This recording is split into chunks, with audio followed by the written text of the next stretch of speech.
Hello and welcome. I have Kanika Bajaj with me.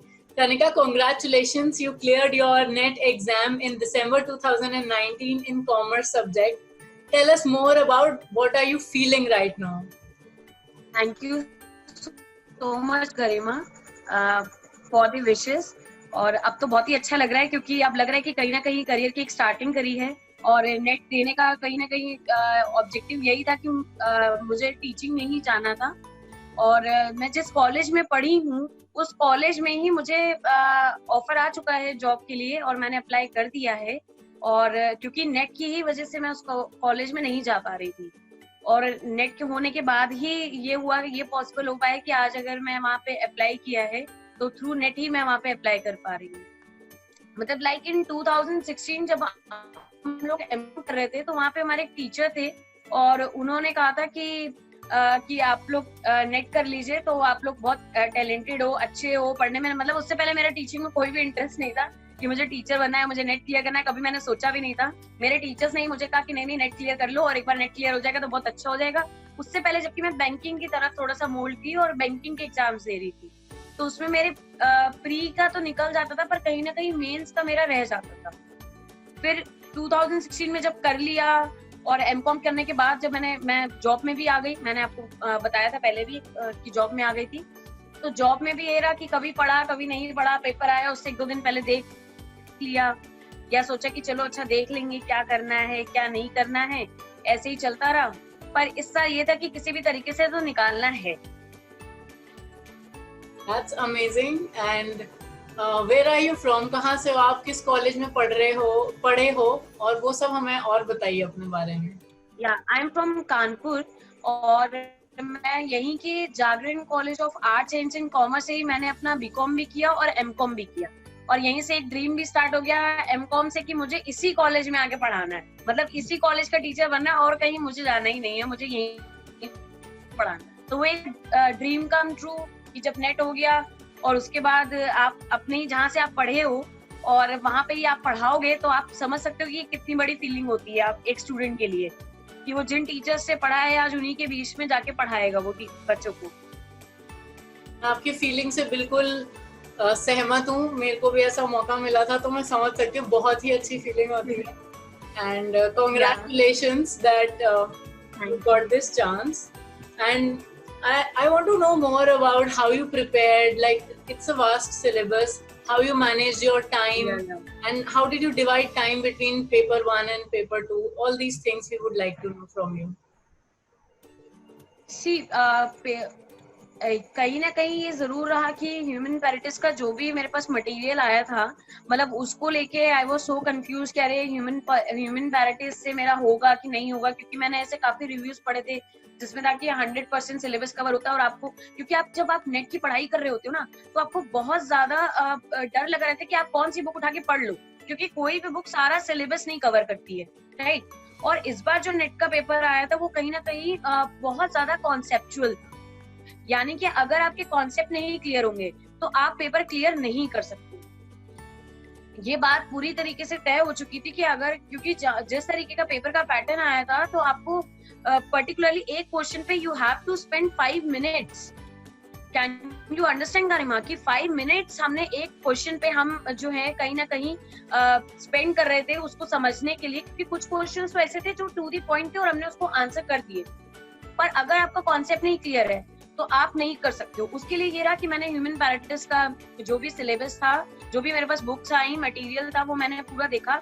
और एक बहुत अच्छी चीज थी, ह्यूमन पैरेटिस ने इस बार हम लोग को वीडियो प्रोवाइड कराई थी। वीडियो इन द सेंस मैंने वीडियो क्लासेस ली नहीं थी, मैंने केवल ऑफलाइन क्लासेस ली थी, मटेरियल ही लिया था मैंने। और उसमें हम लोग को एज अ मतलब इंट्रोडक्टरी ऑफर दिया गया था कि आपको हम 1 वीडियो या 2 वीडियो हम ऑफर करेंगे और उसमें आपको जो भी सब्जेक्ट लेना हो आप उसमें चूज कर लो। लाइक मेरा अगर कोई सब्जेक्ट वीक है तो मुझे लगा कि नहीं, अगर मैं ये पढ़ लूं तो शायद इससे मेरा क्लियर हो, मतलब मुझे काफी हेल्प मिल जाएगी। तो पेपर 1 के लिए मैं ये था, पेपर 1 के लिए मैंने ह्यूमन पैरेटिस भी पढ़ा। हाँ, हम लोग क्या करते हैं पेपर 2 के चक्कर में पेपर 1 को इग्नोर करते हैं। तो अगर आपको क्लियर करना है नेट तो आपको पेपर 1 पे फोकस करना पड़ेगा। लेकिन हमारे 12th के सब्जेक्ट्स में हम क्या करते थे, हम पीसीएम अगर लिए हुए हैं या हम अकाउंट्स ली हुई है, कॉमर्स ली हुई, तो हम कॉमर्स पे फोकस करते थे और हिंदी को किनारे कर देते थे। ठीक है, या फिर लिटरेचर सब्जेक्ट से उनको किनारे कर देते हैं कि अरे बाद में देखेंगे। तो ये भी पेपर 1 में भी ऐसा ही है, स्टूडेंट्स क्या करते हैं कि पेपर 1 को किनारे कर देते हैं कि अरे इसको तो बाद में देखेंगे, नॉर्मल रीजनिंग है और ये तो हो जाएगी। तो ये पेपर 1 को भी आपको उतना ही वेटेज देना पड़ेगा जितना आप पेपर 2 को दे रहे हो। हाँ, ये बात ठीक है कि पेपर 2 में सिलेबस ज्यादा होता है, it is more time taking, पर वो कवर हो जाता है। और सबसे बड़ी बात है कि आपको सब कुछ नहीं पढ़ना है। अगर आप कह लीजिए कि अगर आप मैं पढ़ाती भी हूँ बच्चों को, तो मैं ये कहूंगी कि गधे वाली मेहनत नहीं करनी है आपको करनी है घोड़े वाली मेहनत। यानी कि आपको पता होना चाहिए कि आपको कहाँ से कहाँ पहुंचना है, आपका फोकस क्या है। तो आपको पेपर का पैटर्न, पेपर में जिस तरह के क्वेश्चंस आते हैं उस तरीके के टॉपिक आपको देखने पड़ेंगे, और कम से कम जो पुराने पेपर्स हैं उनको आप जरूर रिव्यू करिए। अगर आप रिव्यू करेंगे तो कहीं ना कहीं आपको हेल्प हो जाएगी, उससे पेपर का पैटर्न पता चल जाता है कि किस तरीके के क्वेश्चन ज्यादातर पूछे जाते हैं, यानी कि क्वेश्चंस भी कहाँ से आते हैं, जो टॉपिक्स वो। आई थिंक आपने बहुत इम्पोर्टेंट बातों पे टच करा है, पेपर 1 को लाइटली लेना एंड कंसेप्चुअल क्लैरिटी, और यही कि स्मार्ट वर्क करना है, हार्ड वर्क से ज्यादा जरूरी है कि स्मार्ट वर्क करें। तो अगर आप कुछ एडवाइस दे सकेंगे लोगों को कि कैसे वो अपना टाइम मैनेज और एनर्जी मैनेज कर सकते हैं ये एग्जाम देने में, तो आपकी टॉप 3 एडवाइस क्या होंगी उन बच्चों के लिए जो एग्जाम देना चाहते हैं अभी? टॉप 3 एडवाइस यही है कि जो बच्चे एग्जाम देना चाहते हैं, या जैसे एमकॉम में भी हैं और वो सोच रहे हैं कि वो अपीयर करें, या बीकॉम से भी बच्चे प्लान करते हैं कि नहीं हमें टीचिंग में जाना है, जिनका प्लान है कि उन्हें टीचिंग में जाना है, बाय चांस नहीं जा रहे हैं कि नहीं अगर ऐसे ही जाके नेट के पेपर में बैठ के अरे देखा जाएगा निकल जाएगा, तो वो टाइम तो चला गया नेट के पेपर से। कि पहले के टाइम पे बच्चा जाता था और वो मल्टीपल एमसीक्यू जो क्वेश्चंस होते थे उसमें जाके वो अगर इनकी पिंकी कराता था, सोचता था अरे मेरा तो निकल जाएगा, तो वो टाइम तो नेट ने खत्म कर दिया है, तो वो तो पॉसिबल नहीं है अब। हाँ, जो बच्चे पहले से ही प्रिपेयर कर चुके हैं कि उन्हें जाना है, तो आप अपने पेपर 2 की प्रिपरेशन को आप बीकॉम और एमकॉम से ही कर सकते हो। यानी कि आप अपने कॉन्सेप्ट क्लियर रखो, आपको मगअप करने की चीजों को जरूरत नहीं है। अगर आपके कॉन्सेप्ट क्लियर हैं तो आप कहीं ना कहीं वहां पे एमसीक्यू क्वेश्चंस होते हैं, आपको हिंट मिल जाती है और आप आंसर कर सकते हो। तो आप अपने बीकॉम और एमकॉम से ही, इवन बीकॉम नहीं तो एमकॉम से ही आप अपने जो कॉन्सेप्ट है वो पूरे क्लियर रखो। इससे आपका पेपर 2 के लिए कहीं ज्यादा जो लोड है वो कम हो जाएगा, क्योंकि आपके कॉन्सेप्ट क्लियर हैं। और कहीं ना कहीं अब जैसे अकाउंट्स की बात ले लीजिए, जैसे कि टैक्सेशन की बात ले लीजिए। अब अकाउंट्स है, टैक्स तो मान लीजिए चेंज होता रहता है कि टैक्सेशन में नया स्लैब आ रहा है, ठीक है, या टैक्सेशन में कोई चीज आ रही है, पर जितने भी डिडक्शंस के लिए जो भी चीजें बनी हुई हैं वो पहले भी वही थी और आज भी वही है। तो जैसे कि 80A से 80D से लेके हम लोग चलते हैं, 80F की बात करते हैं, 80G की बात करते हैं, तो ये सारी चीजें वही हैं जो पहले भी थी। तो आप उसको पहले से ही क्लियर करके चल सकते हो, जो कि हमने बीकॉम में भी पढ़ा है, हमने एमकॉम में भी पढ़ा है और हम नेट के लिए भी पढ़ रहे हैं। तो आपकी एनर्जी वहां पे बचती है।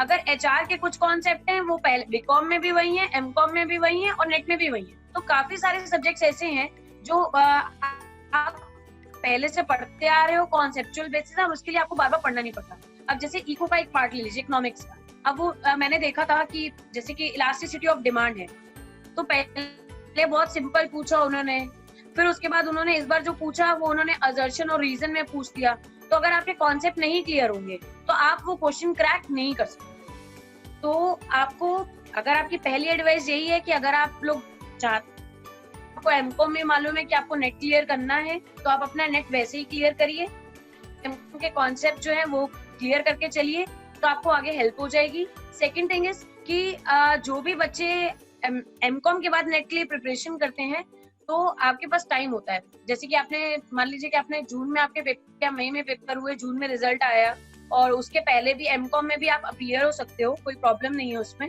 हाँ, टाइम मैनेजमेंट कहीं ना कहीं इम्पोर्टेंट है। पेपर 1 के लिए भी टाइम दीजिए और पेपर 2 के लिए भी टाइम दीजिए। अपने आपके जितने भी जो आपके वीक हैं, वीक पॉइंट्स हैं, लोग कहते हैं ना कि पहले स्ट्रॉन्ग वाले हैं उसको खत्म कर लो, और जो वीक वाले हैं उसको बाद में देखेंगे जब पेपर आने वाले होंगे या उसके पहले। तो पहले जो भी आपकी वीकेस्ट सब्जेक्ट हैं, सबके होते हैं, ऐसा नहीं है कि मेरा नहीं था या आपका भी नहीं होगा, जिसका भी जो भी वीक है वो उसको कॉन्सेप्चुअल बेसिस पे पढ़ना शुरू कर दे। मटेरियल भी यूज कर सकता है। Human paradise, go for human paradise. और आप यूट्यूब पे भी बहुत सारी वीडियो सर्च कर सकते हो जहाँ पे आपको इजीली अवेलेबल हो जाता है। इवन ह्यूमन पैराटिस की भी बहुत सारी वीडियोस हैं वहाँ पे जो आपको कॉन्सेप्चुअल बताती हैं। हाँ, और दूसरी एडवाइस में मैं ये भी कहना चाहूंगी, फिर वही स्मार्ट वर्क करना है आपको। अपने कुछ जो कह लीजिए माइंड मैप्स जिसे हम कहते हैं, जब हम पढ़ते हैं तो आपको कुछ अपने एमसीक्यूज या फिर अपने कुछ भी पॉइंट्स हैं वो आपको लिखते चलना पड़ेगा। आपको दिमाग में वो चीजें बैठानी पड़ेंगी, तभी आप अपनी चीजों को क्रैक कर पाओगे। तो टाइम भी इम्पोर्टेंट है पेपर 1 के लिए भी एंड फॉर पेपर 2 ऑल्सो। ठीक। थर्ड मैं ये कहूंगी कि जब पेपर आने वाले होते हैं तो आपके पास जो आपके रिवीजन नोट्स बने हुए वो बना लीजिए। कोई भी मटेरियल टच मत करिए उस टाइम पे, क्योंकि आपको मालूम है कि वो जो मटेरियल देख के आपको कहीं ना कहीं स्ट्रेस होने लगेगा। तो आप उस समय पे अपने जितने भी हम लोग के जो पेपर्स हो चुके होते हैं, ओल्ड पेपर्स होते हैं, आप उस पे फोकस करो कि कैसे क्वेश्चंस आ रहे हैं, क्या क्या चीजें हैं, कैसे उनको करना है। और आप खासकर डीआई वगैरह, बच्चा डीआई पूरे साल प्रैक्टिस नहीं करता, 6 महीने प्रैक्टिस नहीं करता, उससे लगता है कि नहीं डीआई तो बड़ा इजी है और मैं तो बस झट से कर लूंगा। ऐसा नहीं है, आपको रीजनिंग भी प्रैक्टिस करनी पड़ेगी, आपको डीआई भी प्रैक्टिस करनी पड़ेगी। पेपर 1 का हर एक section is very important for clarify the net, UGC net. नहीं तो आप ऐसे क्लियर नहीं कर सकते अगर पेपर 1 को आप हल्के में लो।